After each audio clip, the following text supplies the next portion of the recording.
Hello friends, வணக்கம். Welcome to Kalaimani's kitchen. இன்றைக்கி நம்ம என்ன டிஷ் பார்க்க போகிறோன்னா பம்கின் பராத்தா தான் பார்க்க போகிறோம். அதுக்கு நான் ஒரு 1/4 கிலோ பம்கின் எடுத்து தோல் சீவி அந்த விதையெல்லாம் எடுத்துட்டு இந்த இப்படி க்யூபாக கட் பண்ணி வச்சுருக்கேன். இதை இப்போ நம்ம தண்ணி ஊற்றி வேக வைக்க போகிறோம். வாங்க இப்போ நம்ம அதை பார்க்கலாம்.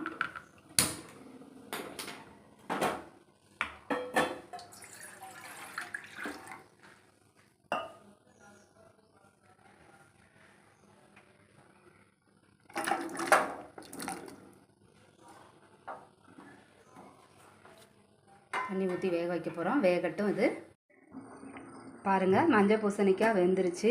இப்போ நம்ம கேஸ் ஆஃப் பண்ணிடலாம். ஆஃப் பண்ணிவிட்டேன். இதை ஃபில்ட்ரு பண்ணிவிட்டு ஒரு பவுலுக்கு ட்ரான்ஸ்ஃபர் பண்ணிடலாம்.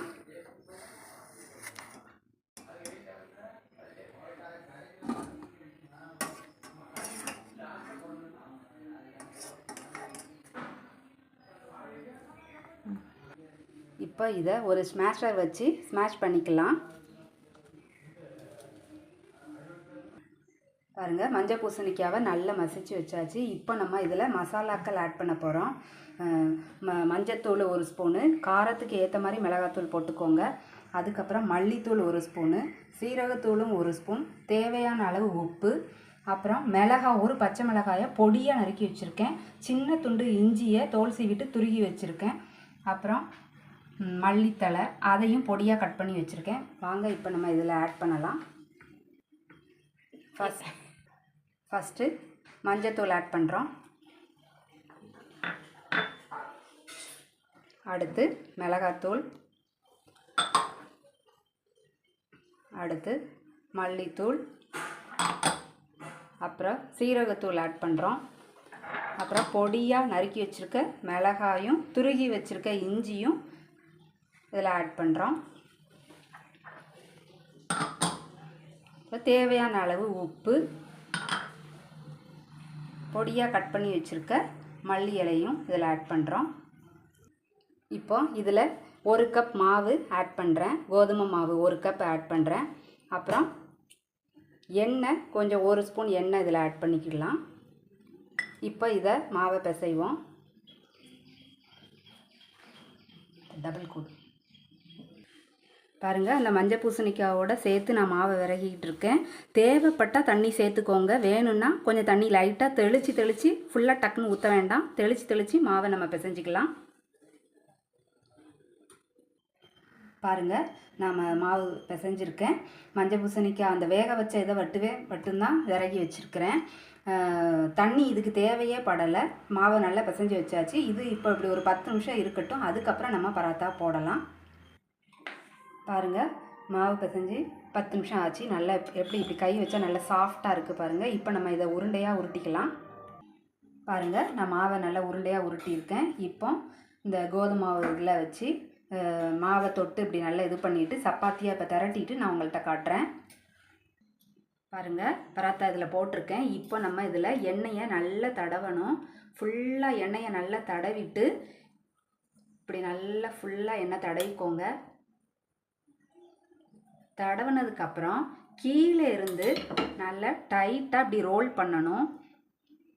ரோல் பண்ணி நல்லா டைட்டாக இப்படி ரோல் பண்ணிவிட்டு இதை இப்படி நல்லா பாருங்கள், நல்லா இப்படி சுருட்டி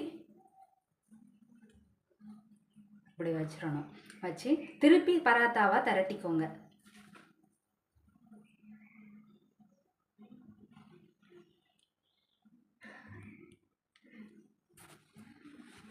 பாருங்கள், இப்படி இருக்குது.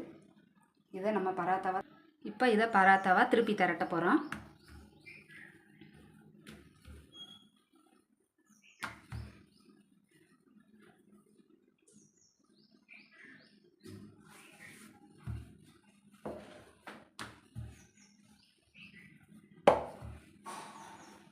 பாருங்கள், எப்படி நல்ல சாஃப்டாக எப்படி வருது பாருங்கள்.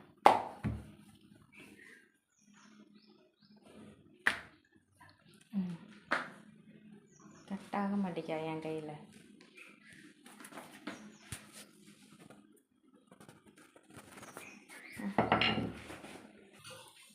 பாருங்கள், பராத்தாவை நான் கல்லில் போட்டிருக்கேன். இப்போ அது நல்லா வேகட்டும்.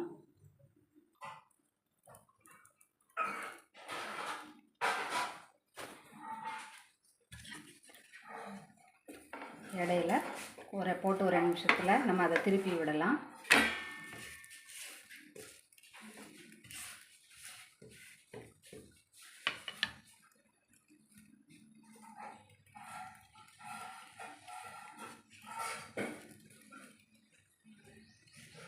பாருங்கள், இந்த இடம்லாம் நல்லா புஷ்ஷுன்னு வருது பாருங்கள், நல்லா சாஃப்டாக இருக்குது.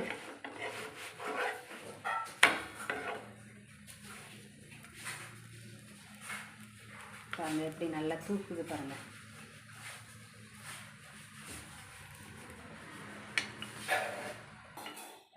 பாருங்கள் 2 பக்கம் நல்லா திருப்பி போட்டு வெந்துருச்சு. இப்போ இதில் நெய் தடவி நம்ம எடுத்துடலாம்.